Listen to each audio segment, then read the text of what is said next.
All right, 12 o'clock. Let's start. Sure. Great. So before we start today, I just want to speak personally for myself and possibly for every Zoroastrian around the world in wishing and praying for the people of Iran for the freedom that they deserve and their right to self-determination. I know many of you, just like myself, have loved ones in Iran who you might not be able to get in touch with and are probably watching the news and feeling unsettled with everything that's being shared online. And I just want to let everybody know that you're not alone in that feeling. And like the best thing we can do at this time is just support and be gentle with each other. I feel proud to see everybody here today and just to show up. It just shows that we value community and connection with each other more than ever. And I feel like that alone is powerful in the face of everything else that we simply can't control. And with that, I just want to invite you all to spend the next hour with us for what promises to be an engaging, uplifting, and informative session. Thank you so much for being here. And these sessions simply can't happen without each and every one of you here being here to support it. So thank you. So, hi, everybody, and welcome to the first FEZANA Talks of 2026. My name is Tanya Hoshi, and I'm the head of communications here at FEZANA, which is the governing body for 27 Zoroastrian associations across Canada and the United States. If you haven't already, please make sure to subscribe to FEZANA's newsletter and follow us on Instagram and Facebook to keep up to date for future events like this one. We started the FEZANA Talks back in June of 2020, which is like insane to think about. It was like almost 6 years ago. And since then, we've hosted 30 sessions featuring Zoroastrians and prominent scholars from around the world. And today's session, I'm so excited for. I haven't done a FEZANA Talks in a long time. I think it's been like 3, 4 years for me. So I'm really excited to be back. And today's session is about Zoroastrians in the media, something I'm absolutely passionate about, with a focus on the principles of journalism and how we can preserve Zoroastrian heritage through the media. I'm so thrilled to have with us today two accomplished journalists from our community, Del Irani and Kainaz Amaria, who will speak about their experiences as journalists and the complexities involved in that profession, especially nowadays. So, with that, Del and Kainaz, I'd love to invite you both to kindly introduce yourselves. All right, I'll go first. Hi, everyone. I'm Kainaz. I should say, first and foremost, I'm the daughter of Dan and Yazdi Amaria. I want to send a shout out to them and all my family from Foster City. I see you, Homi Mama, and Maki Masi. I was fortunate enough to be raised in a wonderful family with a wonderful Zoroastrian tradition. I I'm a photojournalist by training and decided to become a journalist in my life. And the reason why I loved journalism was because it involved meeting people, telling stories, learning about different people, asking questions, and really trying to understand the world. And so I had studied political science and international relations. I had thought about going to law school. I interned with Senator Ted Kennedy in Boston when I went to BU. I felt that there was something a little bit more creative to pursue, and that's kind of how I found photojournalism, which has led me to a really wonderful and interesting career.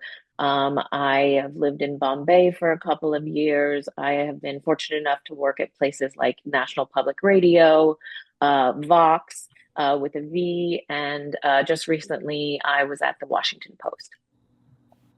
That is super cool and a very hard act to follow, but I will do my best. It really is an honor to be in the same room with both Tanya and Kainaz. Hi, everyone. My name is Del Irani, but this is one of the few forums where I can actually say I'm Delnaz Irani. Everybody calls me Del. I was born in Mumbai in Dadar Parsi colony, born and raised there till the age of 8, and grew up in Sydney, Australia. I currently live in Dallas, Texas. I can say now that I am, an adult, that I'm very proud of my Parsi Zoroastrian roots. Growing up as Indian Australian took a bit of time to get there, but I am officially there. I'm very proud to be Zoroastrian. I've got parents that are extremely religious as well. My career in journalism, very similar to Kainaz. I mean, I didn't grow up thinking I was going to be a journalist or I was going to be on TV. I have Indian parents, that's not what happens. You have to go and be a lawyer or a doctor. However, I did study marketing communications. My first job I graduated from UC Berkeley, and my first job was, working, actually selling advertising. And then from there, I just started getting journalism internships, and I worked my way up. I spent a few years in India working for a channel called Times Now.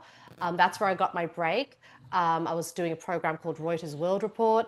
After that, I worked for the BBC. I was an India correspondent again back in Mumbai.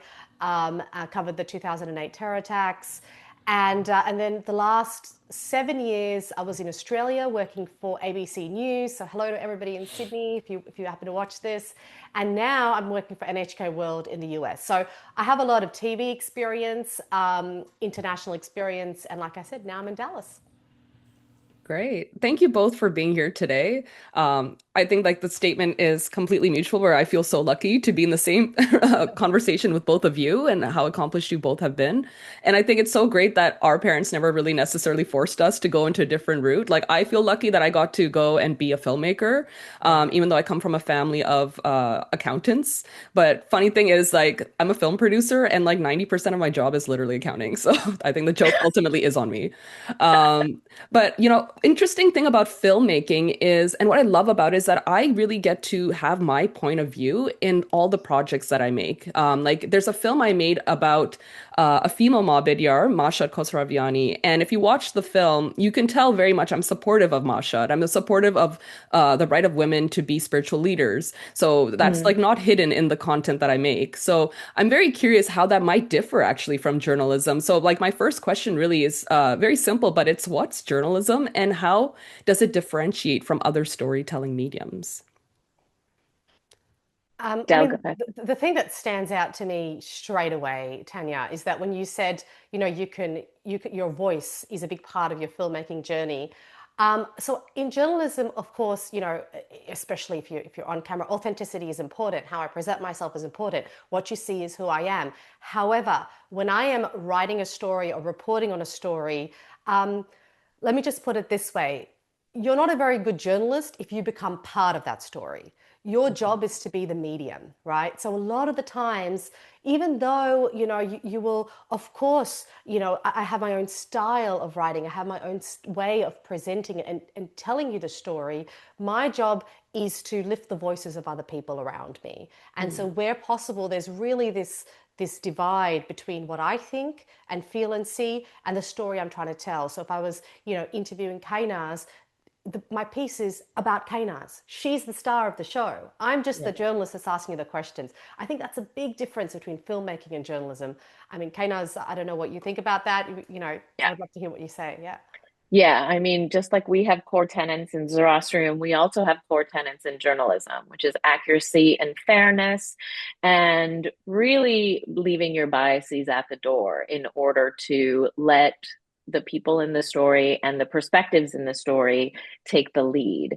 Having said that, there are places where there is more opportunity to have a voice. So the lines sometimes get blurred. And that could be confusing. Like for CNN, for example, if you're looking at a CNN correspondent, you're getting journalism. But when you're looking at a CNN panel with different guests, they are not journalists. They're what we call in the industry pundits. There are people with a point of view that want to express their point of view and how they are understanding the story. So I understand that for an audience, it is sometimes a little bit difficult to understand where is the journalist and the journalist reporting in an unbiased way, and when am I getting opinion from an expert that isn't rooted in our journalism, values, which is accuracy and fairness. I will say that is also something I recently listened to the, New York Times episode on the war with Iran, and the Iranian correspondent at the end, after she was able to report on what she has been seeing, told the audience, I'm Iranian, I have family in Iran. I will tell you now how this feels to them. So she was able to tell a little bit of her story, but it was very transparent. And I'll tell you what's happening in my group chats. So in that sense, her experience could have, given the readers and the viewers a sense of relatability and a way to understand the story with a little bit more depth. So there are some, it is tricky. There are some Yeah. lines that are blurry, but I want to impress to you that if you meet a journalist, their job is not to tell a good story or a fun story or a story that you want to be told. Their job is to tell an accurate and fair story. Yeah. And I just want to kind of, back that up and say I wholeheartedly agree with everything Kainaz said. And, it was the same. I mean, when I was, in India with the BBC and I was reporting on, the aftermath of the 2008 terror attacks in Mumbai, that was essentially India's 9/11. Of course, that hit close to home. I remember the date. I was in Mumbai in 2008. I was reporting on it in 2009. So are we personally affected by what we report on? 100%. I mean, you're not human if you don't, And I think that also, that element does make you a more authentic and, it does add to your presence as a journalist.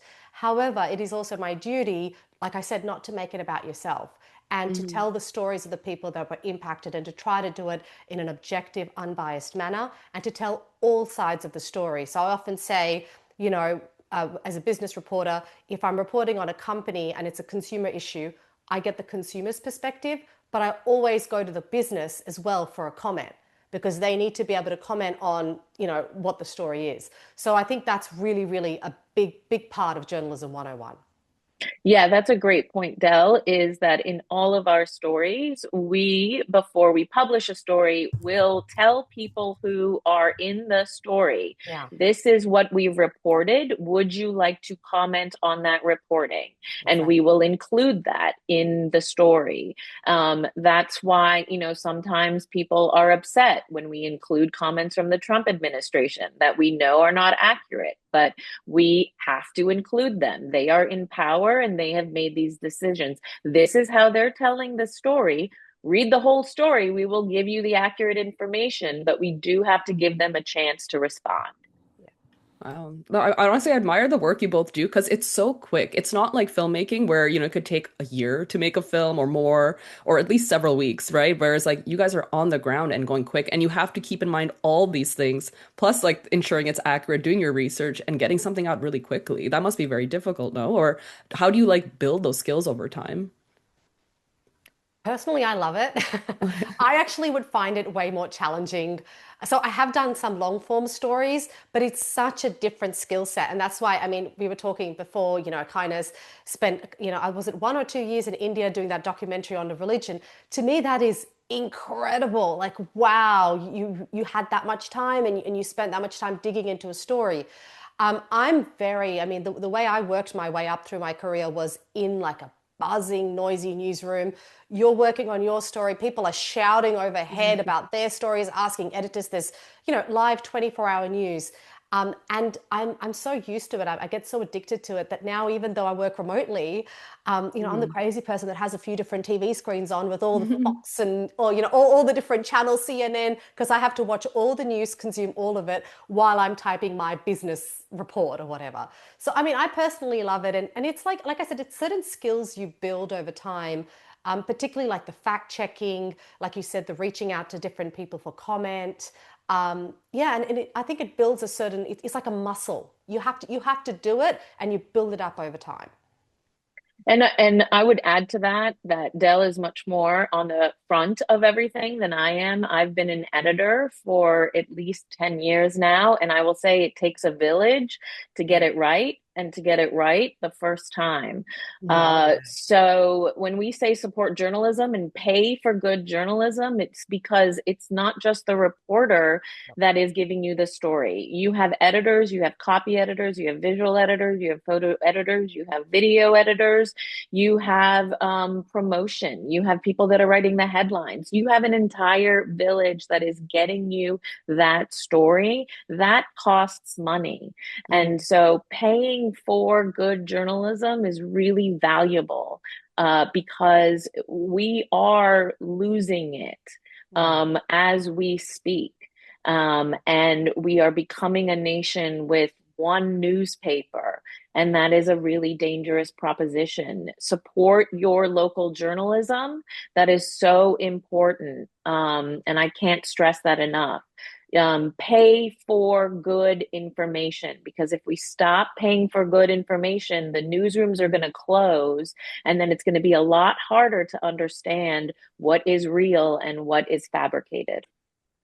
Actually, on that, it would be great to ask the audience if they want to put in the chat box, what news sources do you rely on? If you had to write, if you had to tell me, when you're looking for reliable, trustworthy news, which is the news website or the news channel or the newspaper that you read and you turn to. So if you want to share that with us, I'm sure the Washington Post is going to be in there somewhere, or at least it might have been one of your top three. So we'd love to hear NPR. I'm with you on NPR.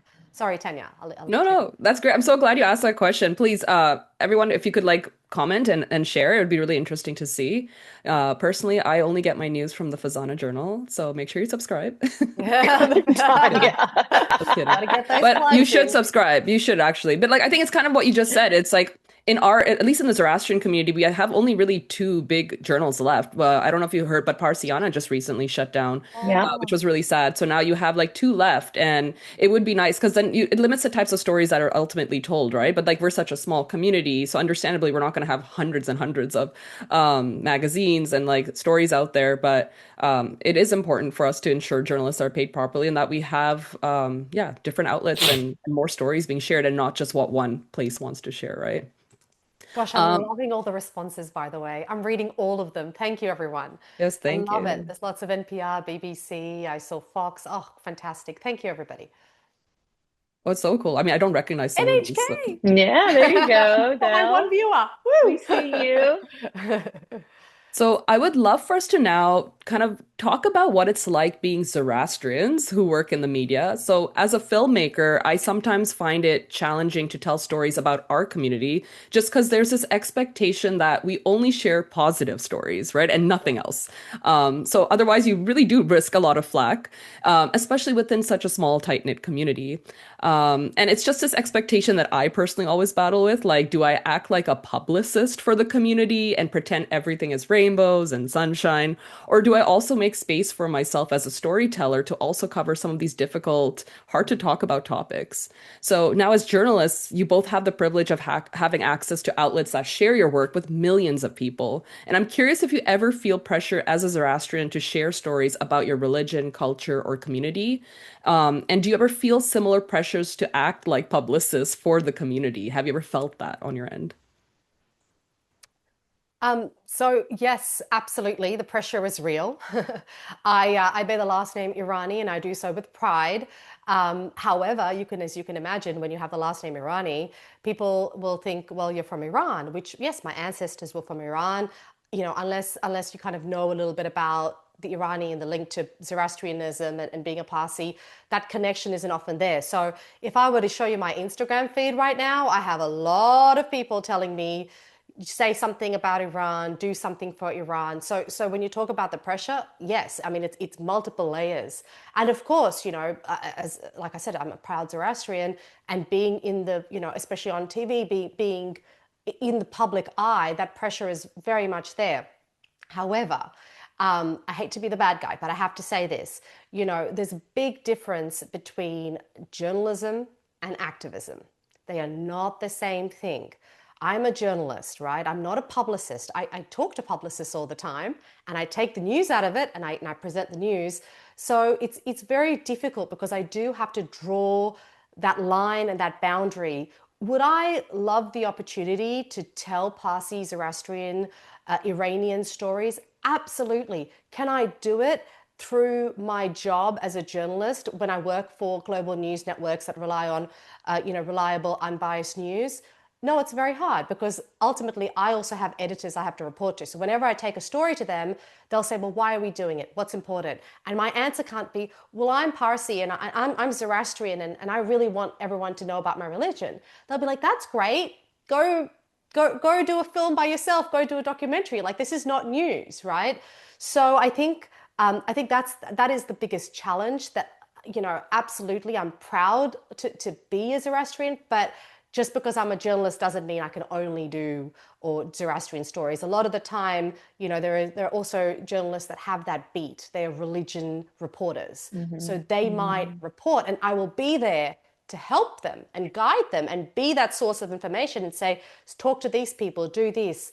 And I do want to ask Kainaz, because I know Kainaz had the opportunity to cover our religion and the privilege to do it, and she did it in a really great way. So, I mean, Kainaz, do you want to jump in and tell them your story?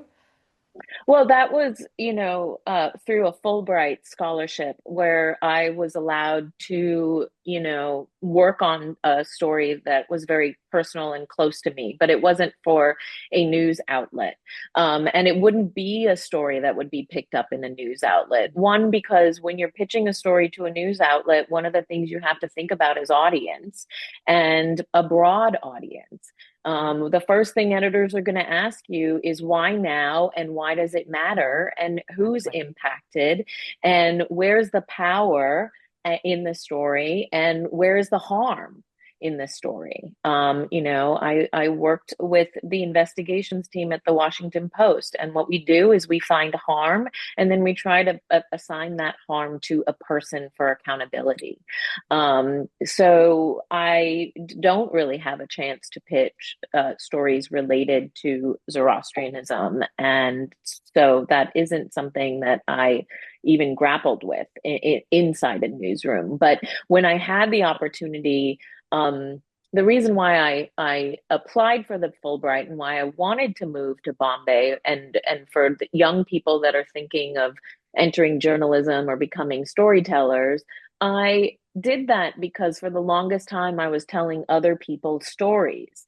And I found a lot of value in telling other people's stories. But then I realized I didn't know my own story with the detail and intimacy. And, I didn't completely understand my family story.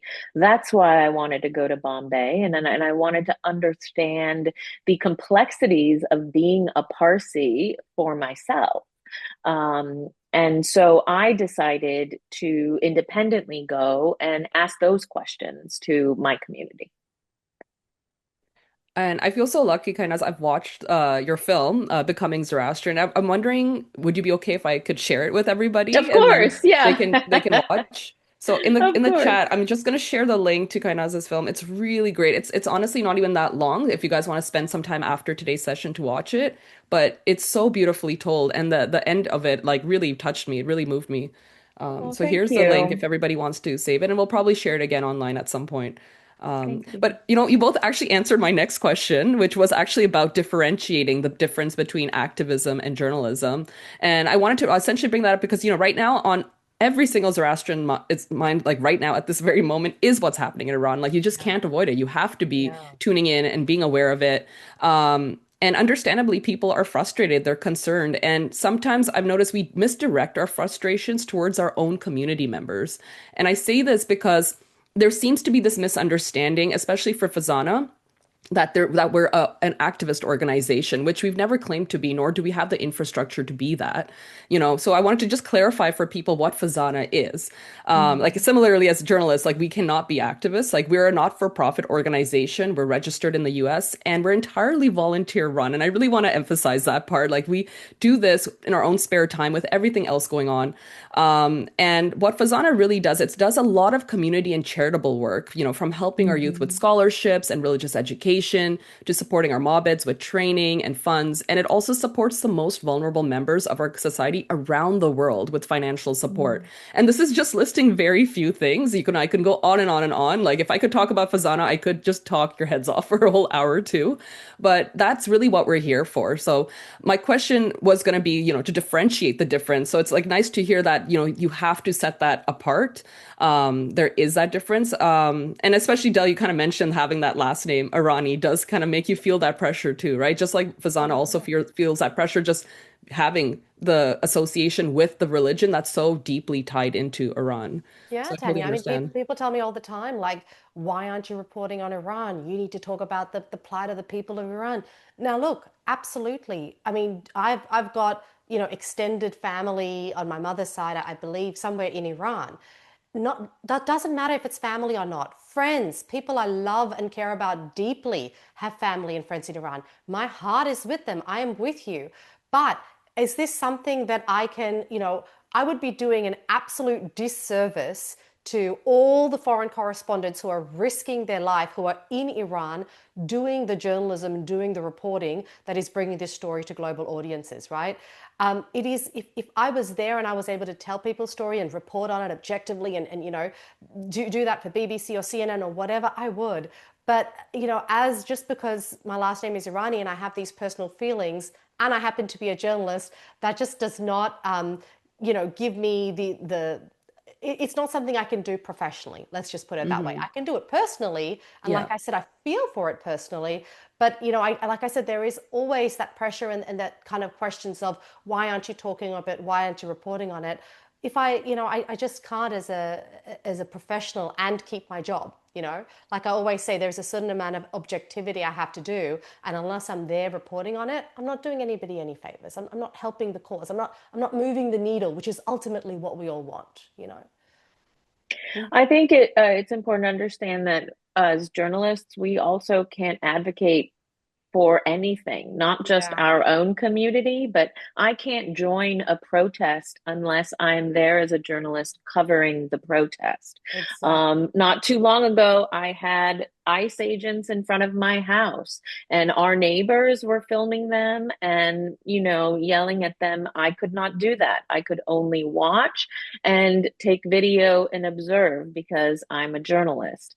I can't necessarily advocate in my personal life. I can't have a yard sign that is either Democratic or Republican.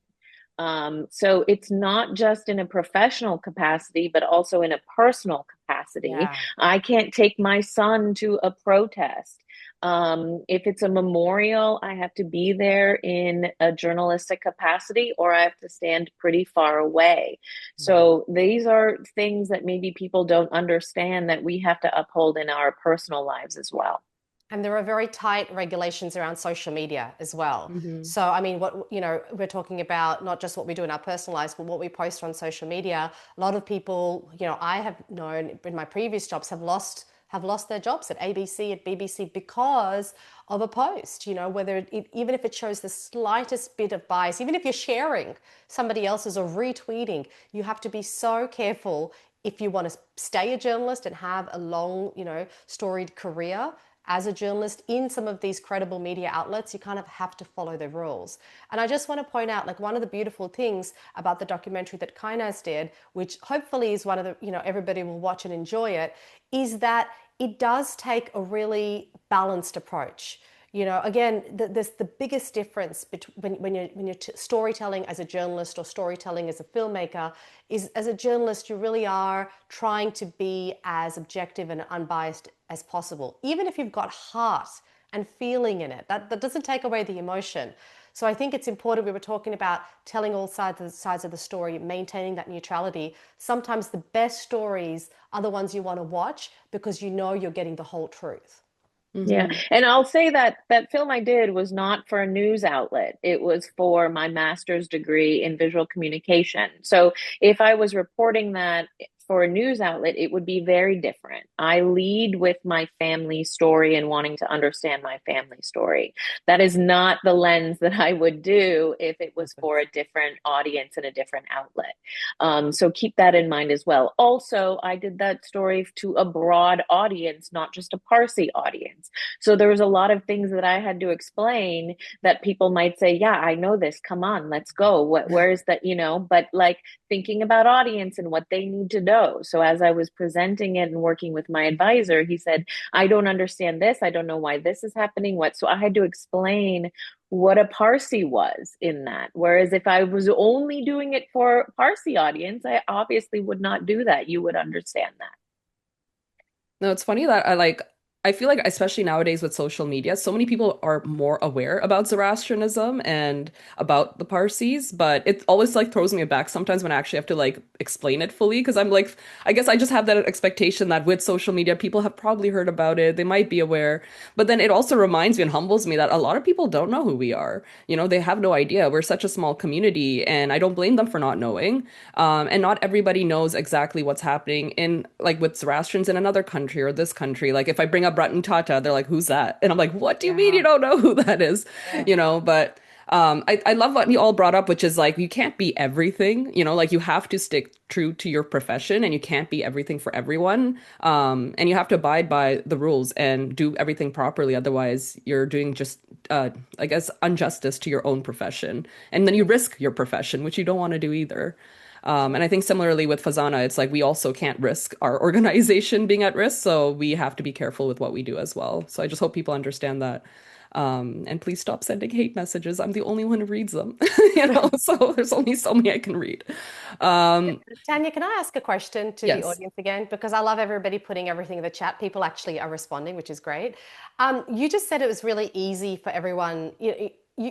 I've not experienced this, but to explain what it means to be Parsi or what it means to be Zoroastrian, I would love to hear from the audience if how often do they get asked, what religion are you? And when you say I'm Zoroastrian or Parsi, how often do people understand? They're like, oh yeah, I know what that is.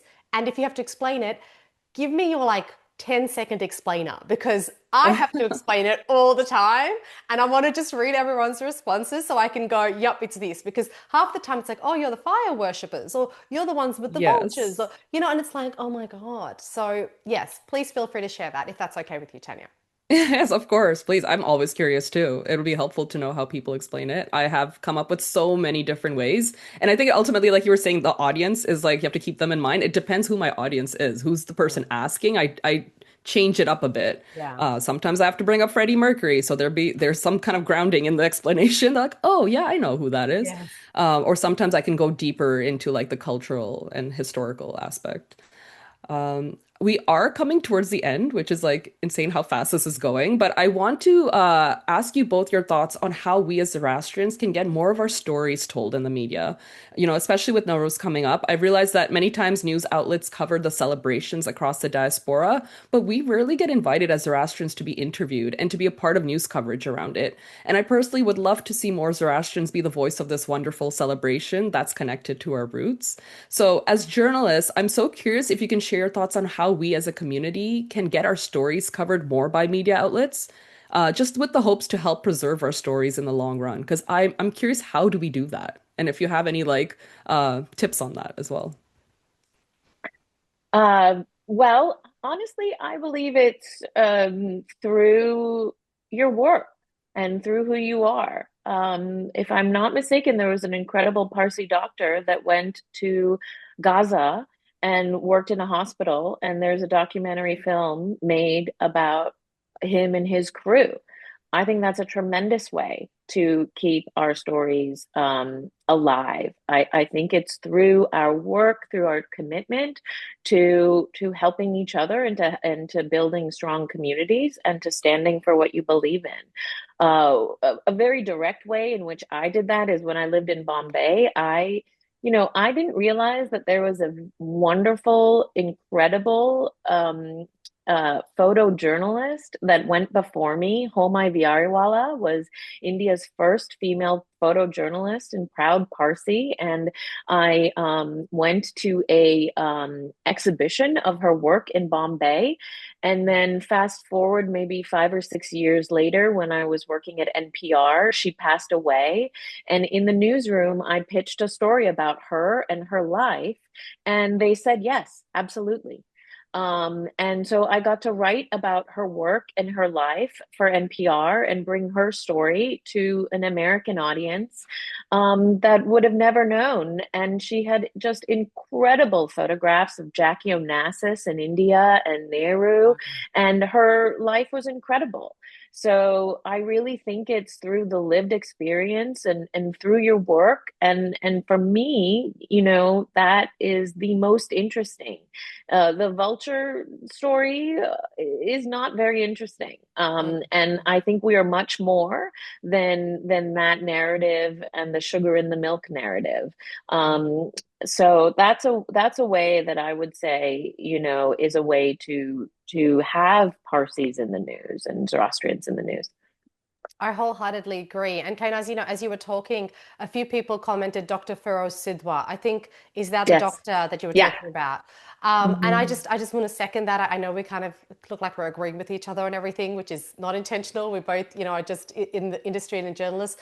But it is true. I mean, if you want to elevate the voices of our community, you want to elevate the stories of our religion, the most authentic way to do that, the most authentic way to get media coverage and be in the news is really by, just excelling in your own career, profession, life. And when that happens, the stories of Dr. Feroz Sidwa and his amazing contributions, in a war, in a place of conflict, people Google him.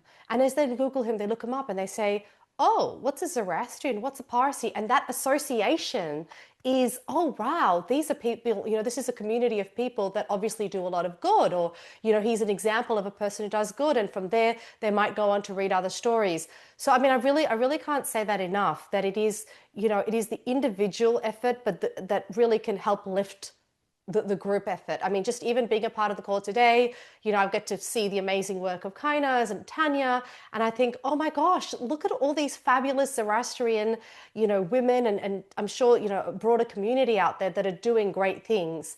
And I just, yeah, honestly, there's no other secret way to get in the news. I mean, the news is called that because there has to be a news peg. There has to be a Mhm. reason why we're covering it. And the best way you can do it is just, yeah, yeah, just really excel in your own career and your life, and get media coverage that way. And I will say the news is not the only way to tell our story. Yeah, Tanya, you have done so much more than yeah, we have in exactly. continuing our story.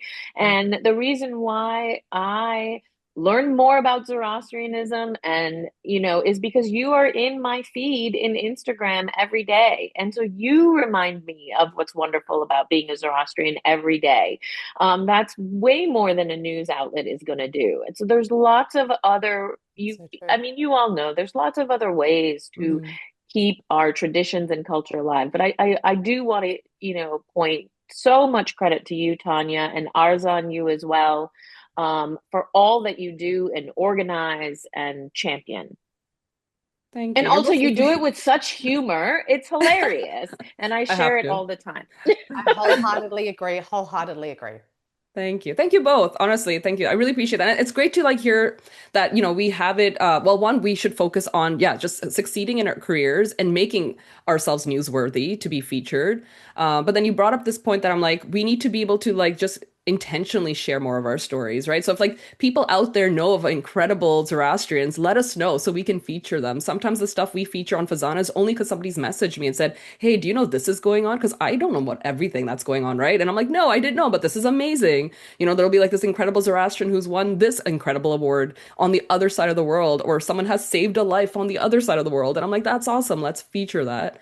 But my hope is then, yes, eventually down the line, we continue sharing these stories in whatever mediums we can, right? Like journals, on social media, in films, ideally. And then, a journalist will then get their attention and hopefully then featured in a bigger way in these outlets. So that's a good point. We've got a couple of really good comments. Manek, he has said joining an interfaith organization may also help Mm. us get in the media.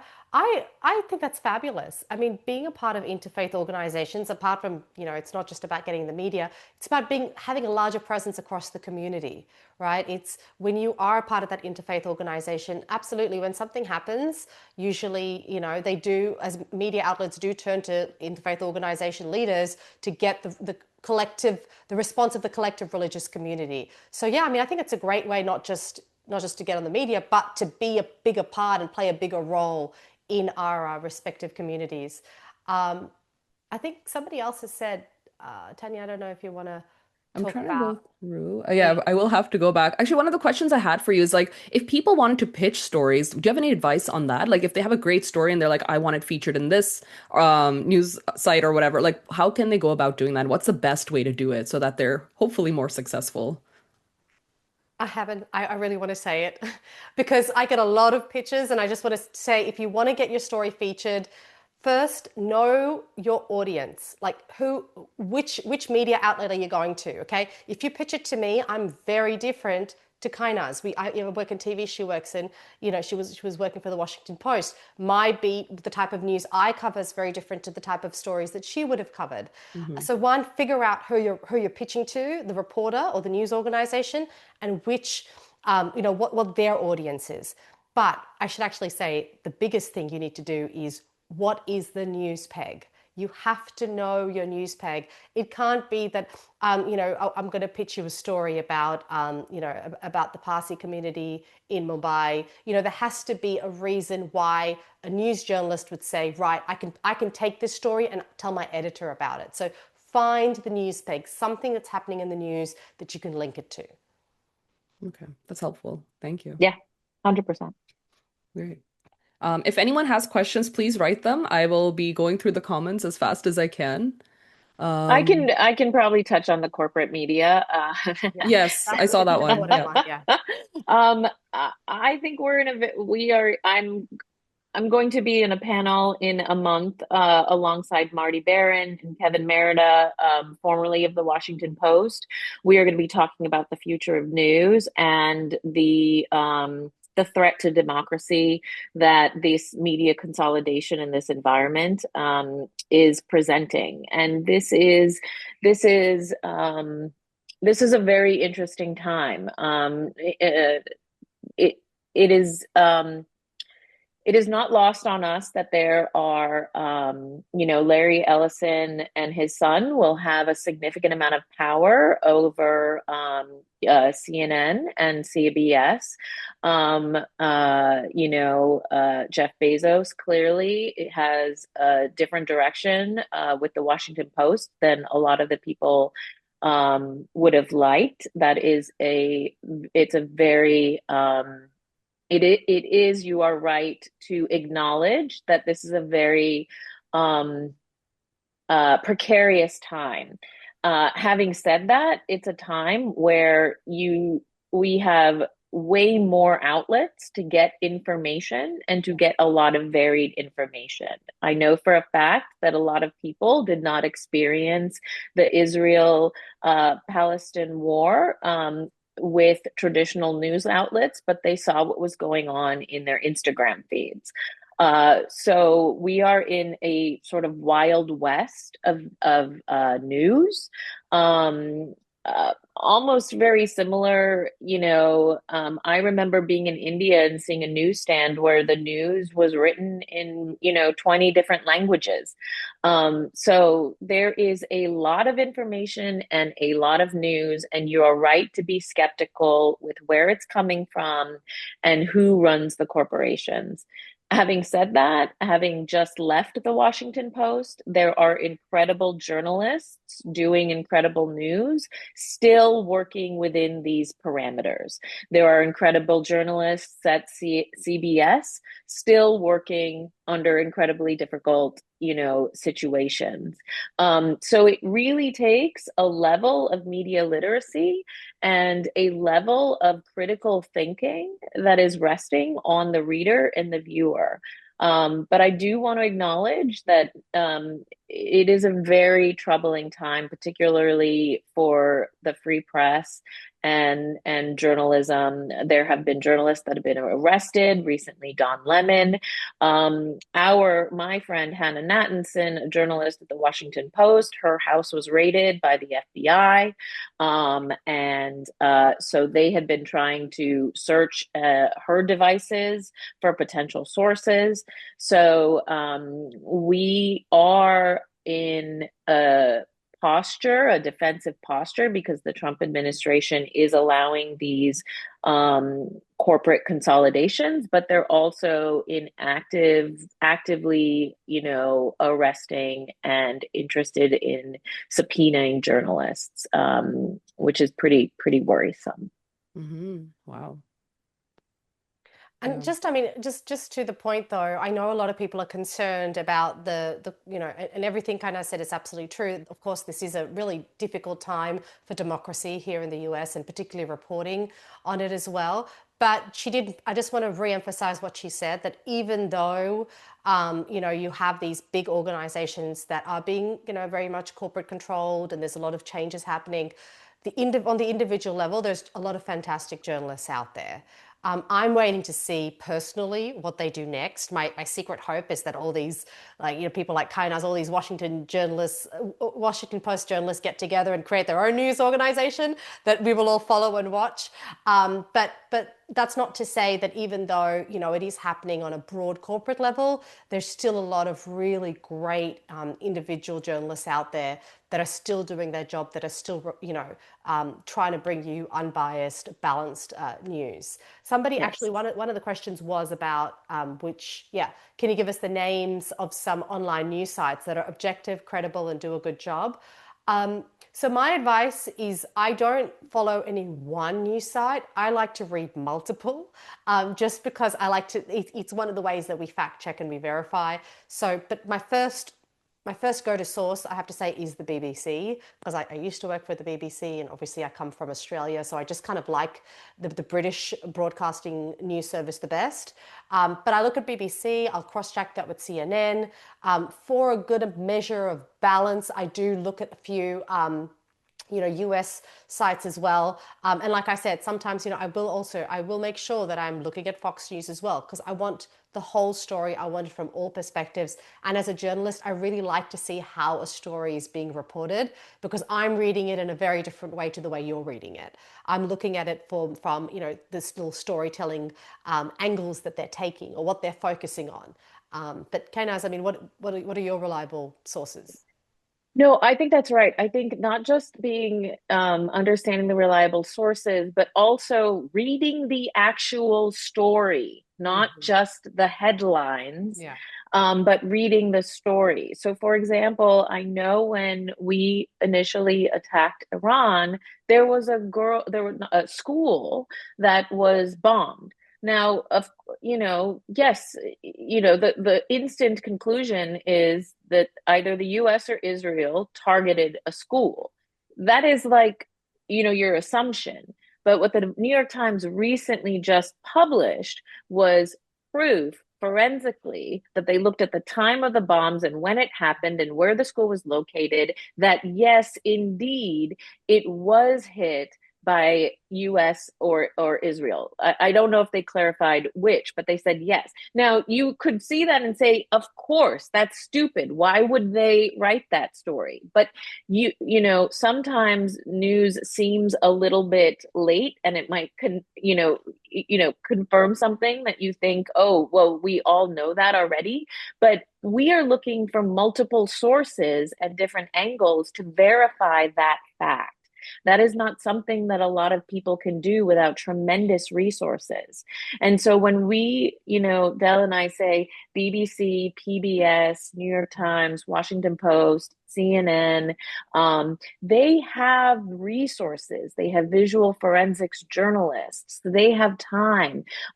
This goes to the point where it takes a lot of expertise to say what we say in an article. So part of this is not just looking at the headline, reading the article and seeing, is what's in the article, do they give you the proof and the evidence? Are they saying it? Are they telling you where they got those sources from?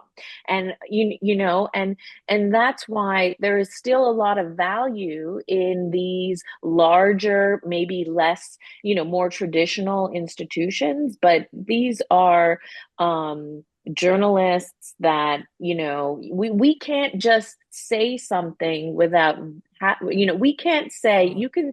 you can see that an actor or an actress is dead because TMZ reports it. Well, we have to confirm it with three different sources before, yes, we can say Catherine O'Hara died.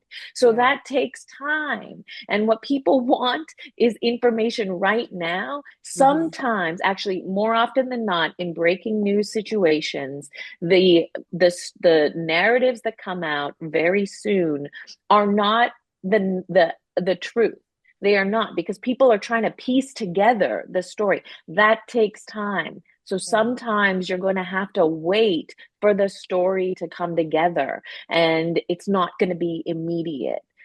So these are all things that as consumers we need to understand. You may not know the answer right away, and some of these larger institutions are taking time to report out the entire story. And I just want to point there are two different types of I mean don't want to say two different types of journalism, but there's two different kind of two different paces that you can work at. So one is the breaking news, is what do I check on a daily basis? That's my BBC, NPR, CNN. That's the news that's rolling, that's happening. However, I would also highly recommend that if you'd like to read a Sunday paper or get some really good analysis, that is very worthwhile doing as well, especially Yes. if you go to some great, I personally, I love the Atlantic, I feel like people said the New Yorker, so if you really have time to dig deep, some of those analysis pieces will give you more rich information than, reading 10 articles on a fake news website or kind of on Twitter or something like that. So I would say like investing that time is really worth it as well, but finding the really good pieces, because those journalists have spent a week or weeks, and they've talked about those journalists have a longer lead time to publish their story than the ones like myself that are more working on a daily basis and have to churn out stories daily, or if I do work on a story I maybe have a week, whereas those guys have spent a lot more time digging deep, and they have their pieces of rich and gorgeous to read if you get the time to. I will also say that there is a difference between opinion and journalism. The New York Times has a very large opinion section. The Washington Post has an opinion section. This Yeah. is not the newsroom, and these are not journalists. These are people writing opinions from various different points of view. Historically, the opinion section has been dictated by the publisher. So when Jeff Bezos pulled the endorsement to Kamala Harris, that was his prerogative, because publishers get to dictate what the opinion side does. He does not get to dictate how the campaign is reported and what the newsroom does. So when you see guest essay or opinion on the page of an article, that is not reported from a reporter, but is a point of view from a person. Sometimes these opinions are grounded in reporting, sometimes they're not. Sometimes they're not. And that's important as well. Well, I'm glad you guys made that distinction. This is like really helpful for a lot of us who don't really necessarily even try to think this. We just assume whatever's on our news feed has to be truth, right? Yeah, Which I will also say this notion that, some of these newsrooms are mostly controlled by the left is not true. We have been inside of these newsrooms, and let me tell you, the conversations that I'm hearing, it is not, I think we're painted as crazy progressives and radical socialists that want to get our agenda out. That is absolutely not true. When we talk about stories and reporting the stories, there has been no moment where someone has said, I'm a democratic socialist and we Oh, need to talk this way or that way. This is not true. And this is actually something that the Trump administration would like you to believe. But yeah. in fact, most newsrooms in the United States are not run by radical left. Actually, all of the traditional ones, they're not run by radical leftists. This is a Republican, particularly a Trump talking point that people are starting to believe, and I just want to make that really, really clear. Yeah, and I just want to say, as someone that is relatively new to the US, I've been here for 7 years. it's really interesting entering this media market as an outsider, right? I mean, I was working in Australia for 7 years, and before that, India, overseas. I've walked in and I've observed the media industry, and I'm looking at the comments section on our Zoom chat right now, and there is so much. Division and opinion and real kind of, a lot of people have a lot of different opinions of the news outlets and whether they think they're left-based or right-based. So it's a really particularly divisive time here in the United States. And it's something that's very interesting to observe. Like I said, I think of myself as a little bit of an outsider because I just haven't been here long enough to really, break into the US industry. But I do want to back up what Kainaz said, which is that, there is this idea that, oh, if you're watching CNN, it's left, or if you're listening to NPR, it's left, and if you're looking at Fox, it's right.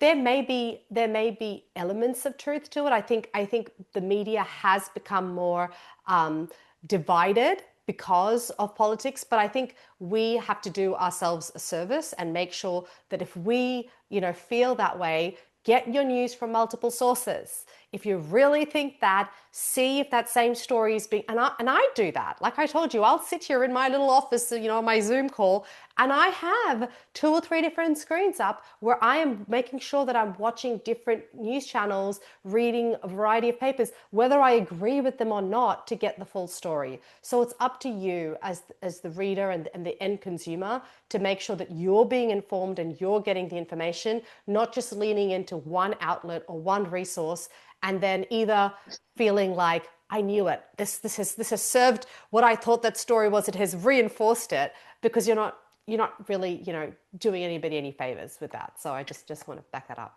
And I think what Del says important is look, we don't get it right all the time. And No. there's plenty of criticism to go around with the New York Times and their coverage in certain aspects. I am not saying that there is no fallibility in, traditional news organizations, which is why reading multiple outlets, reading the articles very closely, looking at the evidence. I mean, the visual forensics aspect of news gathering is very new, because what we have more technology to show with satellite images. Here's what's happening, and there are people in newsrooms using that technology to say, hey, we have evidence. Look at it. See it. This is what this is saying. Not only do we have the evidence, but we're taking this evidence to other experts so they can add some expertise on what we're saying. But by no means can one outlet get it right all the time.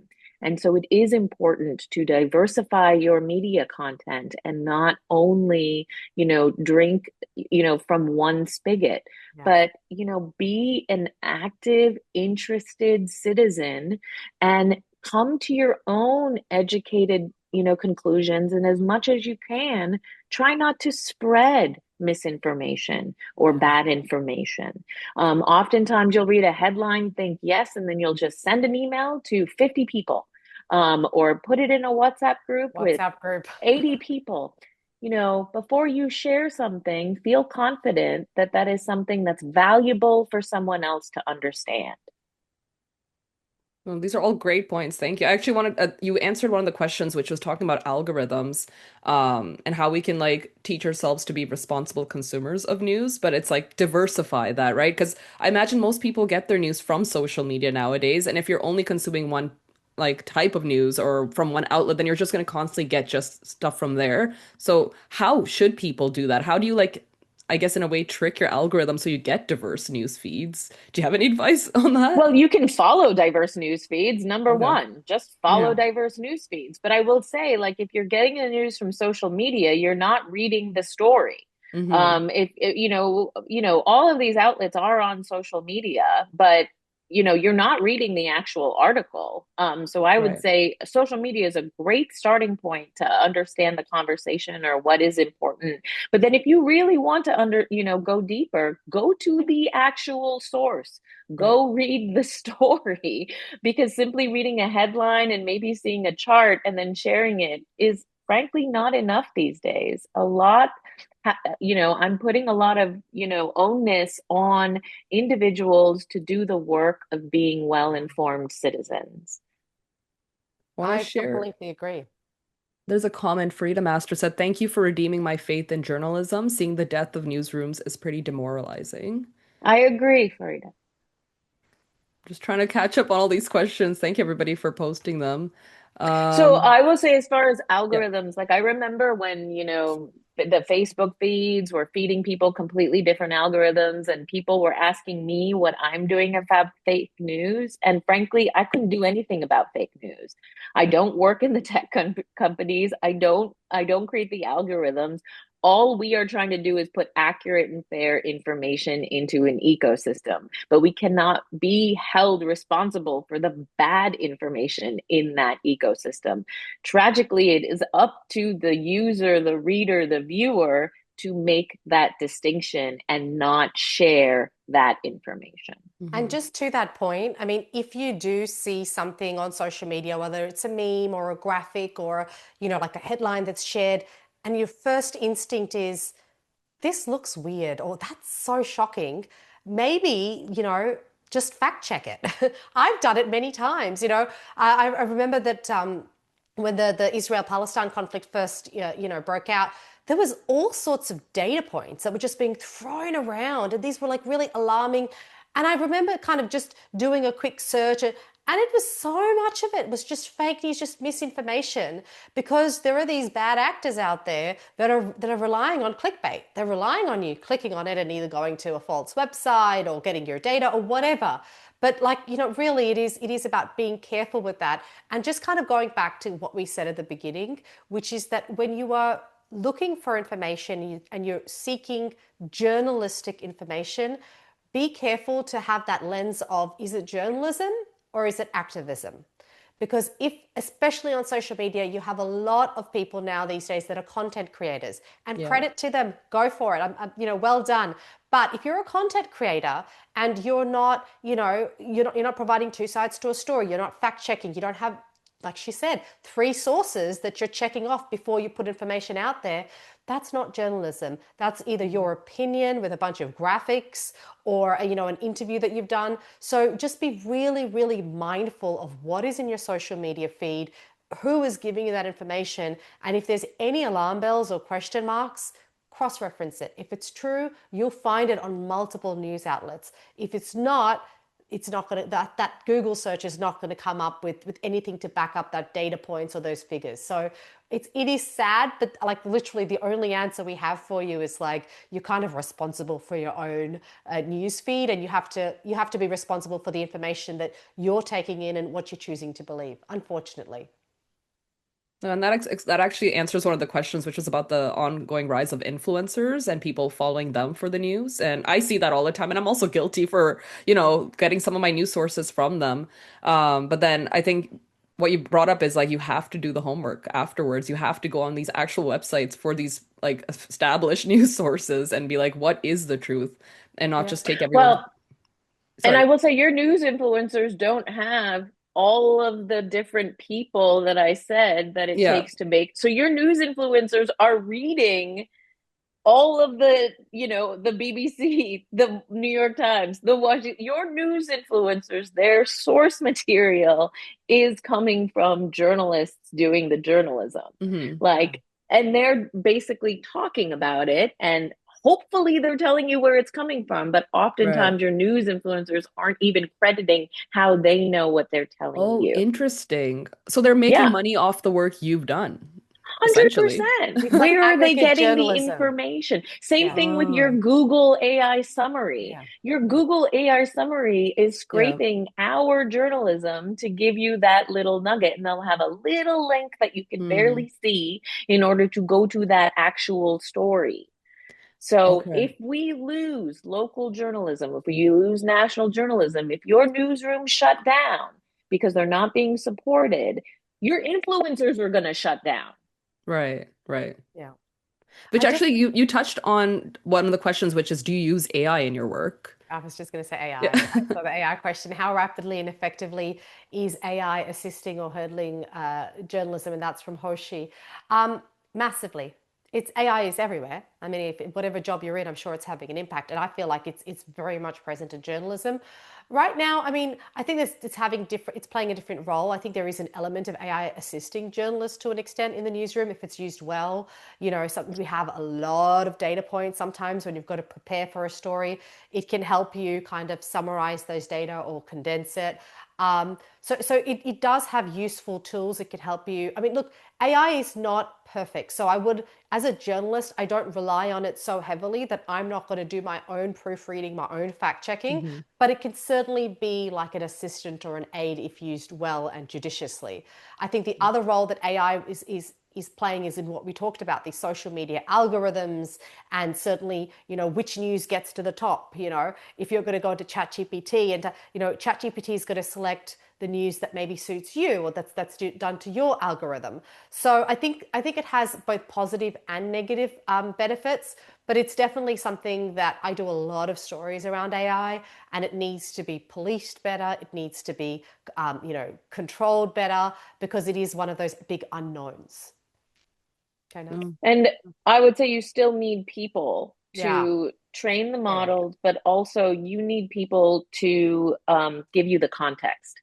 And there is two sides of AI. One is to help with the news gathering, right? So when you have um, 3 million Epstein files drop, how are you going to search and read and find keywords? You can use an AI tool to help you read hundreds and thousands of documents in a quicker pace, right? So there are tools that can help with the news gathering that I think are very important. Transcribing video Oh, is that's a good very one. important, right? So there is value in that. And then there's a consumer facing AI. For instance, the Washington Post pushed out an AI podcast that was not a good product and did not represent our journalism well. So there are, benefits, and there are ways that newsrooms are experimenting with them that I would say are harmful and actually don't accurately put information out there, which is very troubling. So one thing that I do hope that newsrooms are transparent about is when they're using AI in a outward facing way, that they are transparent about it. An AI helped either read this article, fact check this article. Yeah. What you want transparency when AI is being used, so you understand that that is how we used it. I think that's a good point. It's just being able to like have that transparency that it was used. That's really, really important. We do have to start wrapping up because we passed the hour, and I think the perfect way to wrap it up with this one of the comments from Hosh, which is this is like a much needed masterclass in journalism. Thank you, ladies. And it really is. I think we really need this, especially nowadays. It's a nice refresher, and personally, like I learned so much. Del, Kainaz, thank you so much for your time today. We're so lucky to have both of you be a part of this panel, to share your insights, to share your expert knowledge. Thank you to the audience for being here and being such incredibly engaged audience as well with your comments and your questions. I really appreciate it. I will be making sure that we share the recording of this later on if anybody wants to watch back or share it with others. And we'll be making some cut downs as well on social media. Del, Kainaz, if there's anything else you want to share, let me know. If there's ways people can stay in touch or see what you're up to, please share that as well right before we wrap up. Yeah, I mean, if you want to connect with me, you can do so on Instagram. It's at Del Irani TV, or find me on Facebook. Thank you, everybody. The chat group is still going. Bing, bing, bing, bing, Yeah, bing. it's So fun. it's Thank been you, everyone. really, really, really lovely. And I wish, hope someday we all get to meet and do this in person as well. Tanya, you're an amazing host. Kainaz, it's a privilege to be in the same, So I'm coming moderating down to discussions Texas to with. hang out. Girl, come, come. There is plenty of space, and the hospitality here is amazing. We'd love to have you.